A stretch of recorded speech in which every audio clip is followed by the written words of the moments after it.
আরে তুমি এখানে? আরে ইন্ডিয়ার মাল, কি খবর? মানে না, আমি বাংলাদেশি, ইন্ডিয়ানটা বাজারে। ওহ, তোমার তো আবার অনেক ভেরিয়েন্ট, তুমি তো কোনো কামের না। কামের না মানে? আমি সবসময় মানুষকে কাঁদাতে পারি, আমার জাজে সবাই পুড়ে, তারপরও মানুষ আমাকে চায়। হা হা হা, কাদাও না ছাই, আমি মানুষের জিহ্বা পুড়িয়ে দেই, মানুষ পানির জন্য পাগল হয়ে যায়, তারপরও মানুষ আমাকে চায়। হ্যাঁ চাই, সেটা শুধু আমার জন্য, কারণ আমি তরকারির স্বাদ বাড়াই। তোমার ঝাল কমানোর জন্য আমাকে ব্যবহার করা হয়। এত ভাব নিও না, আমাকে ছাড়া তুমি মূল্যহীন।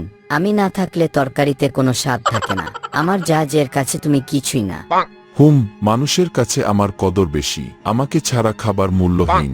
আমার এত চাহিদা যে আমাকে ইন্ডিয়া থেকে আমদানি করতে হয়। আমাকে নিয়ে কত আলোচনা।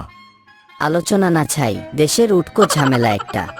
ওহ, অনুগ্রহ করে আপনার বকবক বন্ধ করুন। তরকারিতে আপনাকে শুধু রাখা হয় একটু জালের জন্য, আর কোনো কাজ নেই আপনার। আমার গভীরতা আছে, আমি স্বাদ তৈরি করি, আমি মিষ্টি বা তীক্ষ্ণ হতে পারি, আমি প্রতিটি খাবারের ভীতি।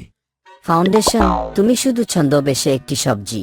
আমি উত্তেজনা, দুঃসাহসিক কাজ করি, যে কারণে মানুষ ঘামতে থাকে। আমাকে ছাড়া খাবার শুধু মসৃণ। কোমল, আপনি মনে করেন আমি নম্র? কে সেই ব্যক্তি যে পরিপূর্ণতায় ক্যারামেলাইজ হয়? আপনি শুধু দেখান, সবার মুখ পুড়িয়ে ফেলেন এবং চলে যান। আমি তাদের হৃদয়ে এবং পেটে স্থির থাকি। ওহ ঠিক আছে, দীর্ঘস্থায়ী। তুমি যে দুর্গন্ধকে পিছনে ফেলে চলে যাচ্ছ, অন্তত আমার সাথে লোকেরা জানে তারা কি পাচ্ছে। আমি সেই মশলা যে আগুন নিয়ে আসে, তোমাকে শুধু একটা সবজি হিসেবেই ব্যবহার করে। আমাকে শুধু একটি সবজি হিসেবে ব্যবহার করে না, আমার প্রয়োজন প্রত্যেকটা তরকারি, প্রত্যেকটা সালাতেই।